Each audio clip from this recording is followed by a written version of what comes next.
Cuando un coche bomba destinado a rivales mató a un niño de 11 años en Montreal, Canadá, se convirtió en un punto de inflexión. La tragedia singular empujó a la policía a la acción y cambió la aplicación de la ley para siempre. La Guerra de Motociclistas de Quebec. Era 1985 y dos capítulos de Hells Angels en Canadá se habían vuelto uno contra el otro.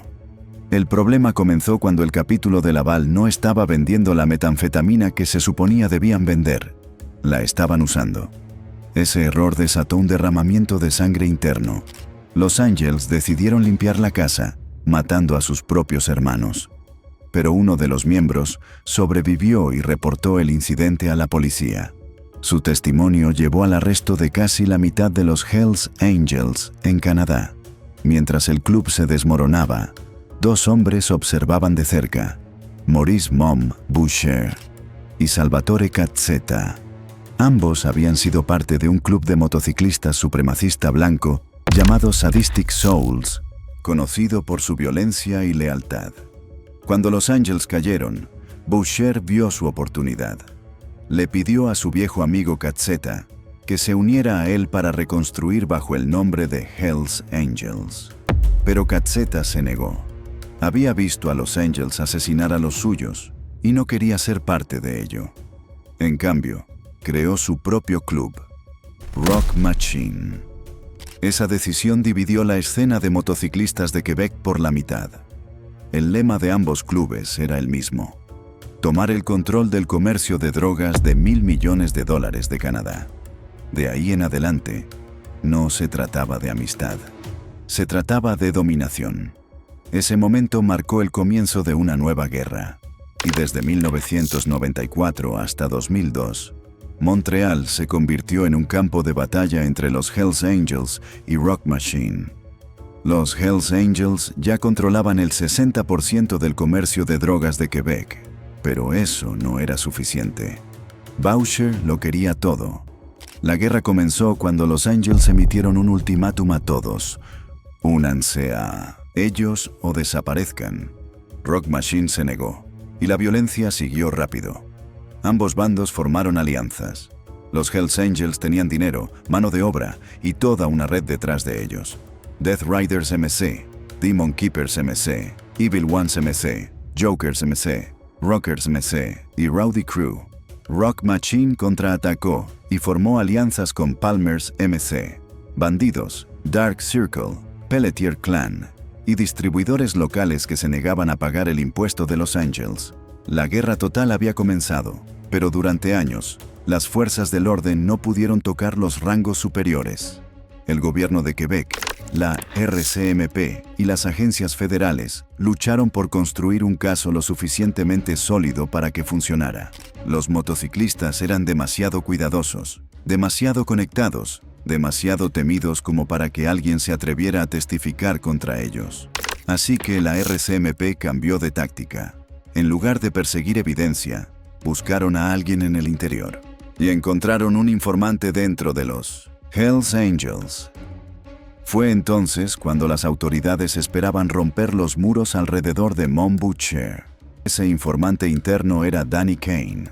Danny creció en un pequeño pueblo de Quebec, obsesionado con las motocicletas. Durante sus primeros años, acumuló cargos criminales de todo tipo: asaltos, robos y armas, y cumplió tiempo en prisión. A los 26 años, estaba realizando trabajos para Walter Stadnik, el presidente nacional de los Hells Angels en Canadá. Stadnik era conocido como un estratega, el hombre que transformó a los Angels de un violento club callejero a una organización nacional construida sobre estructura, lealtad y estabilidad financiera. Stadnik creó un club de alimentación llamado Demon Keepers, diseñado para vender drogas baratas y desviar la atención policial de la expansión de los Angels. Danny Kane fue puesto a cargo. Pero el 1 de abril de 1994, Danny fue arrestado. No le tomó mucho tiempo darse cuenta de la verdad. Los Demon Keepers nunca estuvieron destinados a tener éxito. Eran un cebo, creados para distraer a las fuerzas del orden mientras la operación real crecía. Kane había sido usado, así que cambió el juego. 6 meses después, tras su liberación, entró directamente a las oficinas centrales de la RCMP y les ofreció todo: nombres, operaciones, horarios. Se convirtió en un informante, reportando secretamente sobre Los Ángeles mientras fingía lealtad. Solía reunirse con sus manejadores de la RCMP en habitaciones de hotel 3 veces por semana. Luego regresaba al clubhouse de los Hells Angels como si nada hubiera pasado. Mientras tanto, Mom Boucher estaba tomando más territorio de Rock Machine, forzando a pandillas más pequeñas a elegir bandos. Las calles de Quebec se estaban deslizando hacia una guerra abierta. Mom Boucher comenzó a tomar el control de bares que ya estaban bajo la protección de Rock Machine. Si los dueños cumplían, el negocio continuaba. Si no lo hacían, los bares eran destruidos. Poco después, Mom Boucher fue arrestado por un cargo menor: posesión ilegal de un arma de fuego. Cumplió solo 6 meses. Sin embargo, dentro de los muros de la prisión, se enteró de que alguien dentro de los Hells Angels estaba alimentando información a la policía. Cuando Boucher salió, hizo su misión encontrar a la rata. Entonces llegó la llamada. Danny Kane fue ordenado a reportarse al clubhouse. Pensó que su cobertura había sido descubierta. Cuando llegó, la tensión llenaba la habitación, pero Boucher no lo estaba buscando a él. Había descubierto otra filtración. Un sicario de los Hells Angels estaba trabajando con la policía. El hombre fue arrestado antes de que Boucher pudiera alcanzarlo, pero no alivió la paranoia de Boucher. Sin embargo, Boucher aún creía que alguien más estaba hablando con las autoridades, y Danny permanecía como sospechoso a los ojos de Boucher. Al mismo tiempo, Walter Stadnick había invitado a un amigo a una fiesta de los Hells Angels en Halifax. Donald Magnussen, uno de los suyos, inició una pelea con los invitados y terminó en sangre. Boucher estaba furioso. Para enviar un mensaje, ordenó a Danny Kane que matara a Magnussen. Así que puso a prueba a Danny. Boucher le entregó un trabajo para cometer un asesinato. Si se negaba, estaba muerto. Si obedecía, su cobertura de la RCMP se había ido. Ahora, Danny estaba atrapado. Como informante policial, no podía apretar el gatillo. Si se negaba, Boucher lo sabría. Así que lo jugó inteligentemente. Danny le dijo a Boucher que Magnussen era un miembro de Parche Completo y matarlo debería ser hecho por otro Parche Completo, no por un hang around. Boucher lo aceptó. Danny salió vivo de nuevo. Una vez más, había superado al hombre más peligroso de Quebec. Pasaron 2 años. Danny todavía era un hang around, no un miembro completo, pero lo suficientemente cerca del corazón de la organización para saberlo todo. La RCMP dependía de él por completo. Comienzo del conflicto.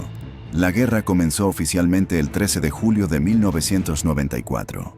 3 hombres armados enmascarados entraron a una tienda de motocicletas personalizadas en el vecindario Rivière des Prairies de Montreal y dispararon a Pierre Daoust, un miembro de Death Riders, un club de apoyo de los Hells Angels. Murió en el piso de su propia tienda. Al día siguiente, Rock Machine atacó de nuevo, apuntando a otro miembro de los Hells Angels.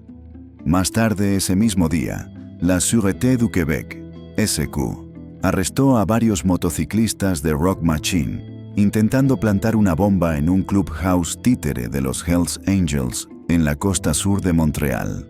La línea había sido cruzada. En cuestión de semanas, cada capítulo de Hells Angels en Quebec votó para unirse a la lucha bajo el mando de Maurice Mom Boucher. La guerra estaba en marcha, y Boucher estaba a punto de convertirse en uno de los líderes forajidos más poderosos del mundo. El cambio de poder. La verdadera oportunidad de Boucher llegó en 1994. Salvatore Cazzetta fue arrestado en Florida por intentar contrabandear cocaína y sentenciado a 10 años. Con Cazzetta fuera del panorama, Boucher finalmente tenía un camino claro para dominar el comercio de drogas de Montreal. Respaldado por el capítulo madre de los Hells Angels en Oakland, California, Boucher hizo su movimiento. En juego estaba un mercado de drogas de $1,000 millones y el control de todo el inframundo de Quebec. Los Angels ya eran fuertes en British Columbia y Halifax. Si aseguraban Quebec, podrían moverse hacia Ontario, el premio más grande de Canadá. Mientras Boucher estaba planeando tomar el control completo de Quebec, las autoridades también se estaban acercando. Ya tenían un informante dentro de la red de Boucher, pero venía con su propio conjunto de problemas también. Era Aimé Simard. Aimé Simard, un joven motociclista imprudente. Kane conoció a Simard en línea en 1996. Pronto, estaban involucrados en una relación romántica. Kane mintió diciendo que era un Hells Angel y lo trajo a los Rockers, un club de apoyo para los Angels. Su relación era volátil. Simard era errático, violento y desesperado por probarse a sí mismo. Se convirtió en el arma de los Angels, un ejecutor con gatillo fácil que hacía lo que le dijeran. Kane lo usaba como conductor, incluso a sus reuniones secretas de la RCMP, sin que Simard se diera cuenta. Las cosas se salieron de control rápidamente. Simard comenzó a matar sin vacilación. En febrero de 1997, disparó a 2 personas en Quebec City. Semanas después, bajo órdenes del Hells Angel David Wolf Carroll, Simard y Kane condujeron a Halifax para asesinar a Robert McFarlane, un distribuidor problemático. Kane deliberadamente falló sus disparos para poder decirle a sus manejadores de la RCMP que no había matado a nadie. Pero Simard terminó el trabajo. El asesinato fue capturado en cámara, borroso pero suficiente para llamar la atención. En cuestión de semanas, Simard mató al testigo principal de su tiroteo anterior en Quebec City. Luego, el 28 de marzo de 1997, disparó a Jean-Marc Casey, un miembro de Rock Machine, afuera de una arena de hockey en Montreal. Después de dispararle en la cabeza, Simard envió un mensaje a su superior para confirmar el golpe. Más tarde se jactó de que matar no era suficiente. Tenía que ser repugnante y personal. Durante los siguientes meses, Simard se sumergió más en el derramamiento de sangre. Asesinó a un testigo. Luego ejecutó al asociado de Rock Machine Jean-Marc Casey a plena luz del día, dejando el arma homicida en un gimnasio local. Cuando la policía la encontró, la rastrearon directamente hasta él. Para marzo de 1997, incluso la RCMP sabía que Aimé Simard era un problema. Danny advirtió a sus manejadores que Simard era impredecible y peligroso, capaz de cualquier cosa. Simard fue arrestado el 11 de abril de 1997 y se convirtió en informante él mismo. Durante los siguientes 5 años, Mom Boucher presionaría más fuerte que nunca, haciendo lo que ningún otro criminal en la historia canadiense había logrado, convirtiendo todo el inframundo de Quebec en un solo imperio bajo los Hells Angels. Asesinato de guardias penitenciarios. Para 1997, la violencia se había movido más allá de las calles. Llegó a las prisiones. 2 oficiales correccionales fueron asesinados a sangre fría y un tercero apenas sobrevivió. Diane Lavigne fue disparada en su camino a casa desde un turno en la cárcel Bordeaux de Montreal. Semanas después, Pierre Rondeau y Robert Corriveau fueron emboscados mientras conducían una camioneta de transporte de prisión. Rondeau murió al volante. Corriveau vivió. Los investigadores pronto descubrieron la verdad. Los asesinatos no fueron aleatorios. Fueron ordenados por Maurice "Mom" Boucher mismo. El tirador quería probar su lealtad y ganarse un lugar en los Nomads, la unidad élite de los Hells Angels en Quebec. Un grupo tan temido que el asesinato era el precio de entrada. Asesinato de un inocente de 11 años. El 9 de agosto de 1999, la violencia llegó a un punto sin retorno. Una bomba plantada por los Hells Angels, destinada a rivales, mató a Daniel Desrochers, de 11 años. Esa sola explosión cambió la opinión pública. La presión sobre la policía explotó de la noche a la mañana. Los motociclistas habían cruzado la línea y el público exigía acción. El gobierno exigía resultados y la presión pública sobre la policía estaba alcanzando su punto máximo. La gente quería acción.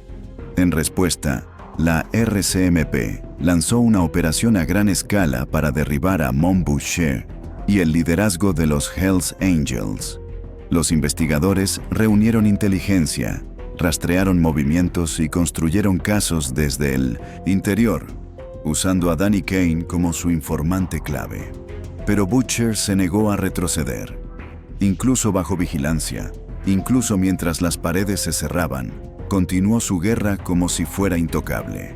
Para 1999, después de años de tiroteos, bombardeos y golpes de venganza, los Hells Angels habían aplastado a la mayor parte de Rock Machine y sus aliados. Los Angels eran más grandes, más ricos y mejor organizados, pero Rock Machine aún no había terminado. En 1999, hicieron un movimiento que cambió todo. Se unieron con los Bandidos, un club de motociclistas internacional con capítulos alrededor del mundo. Los Hells Angels vieron esto como una amenaza directa. Si los Bandidos ganaban terreno en Canadá, perderían el control del premio más valioso del país, el mercado de drogas de Ontario. Para diciembre de 2000, los Angels atacaron primero. Casi 200 motociclistas de Ontario cambiaron de bando, cambiándose de parche a los Hells Angels. Ese solo movimiento le dio a la organización de Boucher acceso al comercio de $1,000 millones de Ontario, haciendo a los Angels imparables en todo Canadá. Entonces llegó la represión. En marzo de 2001, la policía lanzó Operation Springtime, una de las represiones más grandes en la historia canadiense. Casi 2,000 oficiales llevaron a cabo redadas coordinadas en 77 municipios de Quebec, con apoyo de fuerzas en Ontario, Manitoba y British Columbia. Incluso la policía en Jamaica, México e Interpol ayudó a realizar arrestos en el extranjero. La operación fue masiva, 288 búsquedas, 20 edificios valorados en 12 millones y más de 12.5 millones en efectivo y activos incautados. Los oficiales recuperaron 70 armas de fuego, incluyendo una Uzi, 2 armas Cobray y un lanzacohetes. También incautaron 28 vehículos, 13 motocicletas, 3 autos robados, un cartucho de dinamita, 120 kilogramos de hash y 10 kilogramos de cocaína. Al final, cientos de motociclistas estaban tras las rejas, incluyendo a Maurice Mom Boucher y 41 de sus principales hombres. Los Bandidos intentaron llenarlo, pero no duró mucho. En junio de 2002, la policía los golpeó con Operación Amigo, eliminando su liderazgo en un solo golpe. Para 2003, Rock Machine se había fusionado con los Bandidos, pero incluso esa alianza no pudo sostenerse. Cedieron Quebec a los Hells Angels y desaparecieron de las calles. Después de casi una década de derramamiento de sangre, bombardeos y miedo, la guerra de motociclistas de Quebec había terminado. Consecuencias. En mayo de 2002, Maurice Mom Boucher finalmente fue condenado. El hombre que una vez gobernó el inframundo de Quebec fue declarado culpable de 2 cargos de asesinato en primer grado y un cargo de intento de asesinato por ordenar los asesinatos de 3 guardias penitenciarios. Fue sentenciado a cadena perpetua sin posibilidad de libertad condicional por 25 años. Dentro de la prisión Archambault, en Estienne-des-Plaines, Boucher todavía intentaba controlar el mundo exterior. En noviembre de 2015, fue atrapado planeando el asesinato de Reynald Desjardins, un asociado de la familia criminal Rissuto de Montreal. El arresto fue parte de una redada masiva de la Sûreté du Québec, apuntando a 47 figuras del crimen organizado en toda la ciudad. Para cuando terminó la Guerra de Quebec, 162 personas estaban muertas, incluyendo civiles. 84 bombardeos, 130 incidentes de incendio provocado ocurrieron. Mientras tanto, la historia de Salvatore Cazzetta dio un giro completo. Después de su liberación de prisión en 2005, se unió a la misma organización que una vez se opuso, convirtiéndose en un Hells Angel de parche completo. De 2011 a 2015, supuestamente lideró el capítulo de Quebec. Para 2018, Cazzetta había llevado su lucha a los tribunales, demandando al fiscal general de Quebec por 2 millones. También estaba luchando contra Revenue Canada por impuestos no pagados de sus primeros años en el mundo de los motociclistas. El 10 de julio de 2022, a la edad de 69 años, Mom Boucher murió de cáncer de garganta tras las rejas. El fin del hombre que una vez puso a una provincia de rodillas. La Guerra de Quebec cambió la aplicación de la ley para siempre. A raíz de la Guerra de Motociclistas de Quebec, el gobierno canadiense se movió para contraatacar. La aplicación de la ley necesitaba herramientas más fuertes para luchar. Se introdujeron nuevas leyes antipandillas para desmantelar el crimen organizado, lideradas por el Bill C-95 en 1997 y el Bill C-24 en 2002. El Bill C-95 definió organización criminal, hizo de la participación un delito grave, endureció la fianza y permitió a la policía incautar activos de pandillas. El Bill C-24 expandió esos poderes, agregó nuevos delitos por ordenar crímenes, protegió a oficiales, encubiertos e incluso eliminó los billetes de $1000 para interrumpir el flujo de efectivo ilegal. Estos cambios remodelaron la aplicación de la ley canadiense. Por primera vez, la policía tenía el marco legal, los recursos y la autoridad para atacar directamente la estructura del crimen organizado. Y si piensas que esto fue brutal, haz clic en el siguiente video para ver a quienes llevaron ese código a su borde más oscuro.